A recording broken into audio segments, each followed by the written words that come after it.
अस्सलाम वालेकुम नाज़रीन, आज हम बात करेंगे तुर्गत बेग के बारे में। आने वाली एपिसोड में तुर्गत मुश्किल में आ सकता है। आज हम इसके बारे में बात करेंगे और नाइमान की फौज के बारे में बात करेंगे, जिसके बारे में बरान का ये कहना है कि सब कुछ खत्म हो चुका है, लेकिन आगे से उस्मान बेग का ये कहना था कि अभी कुछ भी खत्म नहीं हुआ। आखिर उस्मान बेग क्या करने वाले हैं, इसके बारे में भी बात करेंगे। लिहाजा ये सब जानने के लिए वीडियो को आखिर तक देखिएगा और हमारे चैनल को सब्सक्राइब करके साथ में लगे बेल आइकन का भी ऑन कीजिए, ताकि आप लोगों को हमारी हर एक वीडियो का नोटिफिकेशन मिल सके।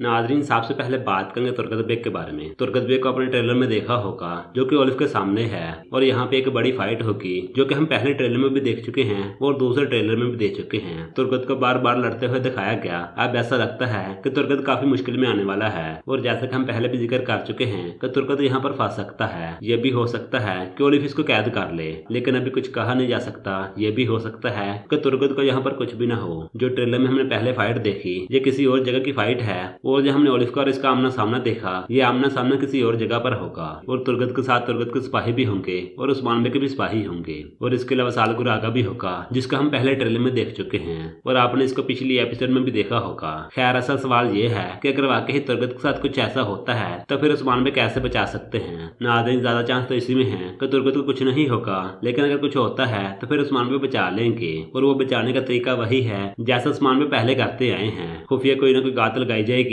और वहां पे तुर्गत को बचा लिया जाएगा। जैसा कि अख्तूर को बचाया गया था, सेम ऐसे ही तुर्गत को भी बचा लिया जाएगा। अगर बात करें नाइमान की फौज की, जिसका जिक्र हमने ट्रेलर में सुना, इनके बारे में बरान अरब का ये कहना है कि सब कुछ खत्म हो गया, लेकिन उस्मान बेग का ये कहना था कि अभी कुछ भी खत्म नहीं हुआ। यकीनन उस्मान बेग के पास कुछ ना कुछ ऐसा होगा जिससे इंसाफ का खात्मा हो जाएगा, या फिर इंसाफ से उस्मान बेग निपट लेंगे। ऐसा कुछ ना कुछ तो होगा जिसकी वजह से उस्मान बेग का ये कहना था। लेकिन जैसे कि हम पहले भी एक दफा बता चुके हैं कि उस्मान बेग सियासत से खेलेंगे, और ये भी एक सियासत का हिस्सा ही होगा। उस्मान बेग नाइमान के साथ सियासत से खेलेंगे, और जो नाइमान ने ऑफर की होगी उसको उस्मान बेग ठुकरा देंगे। नाइमान की मांग ये होगी कि लोगों से टैक्स वसूल किया जाए और मुझे दिया जाए, लेकिन आगे से उस्मान बेग का एक ही जवाब होगा कि हम टैक्स नहीं देंगे बल्कि जंग करेंगे। खैर, ये सब तो हम आज की एपिसोड में देखेंगे। देखते हैं कि क्या होगा।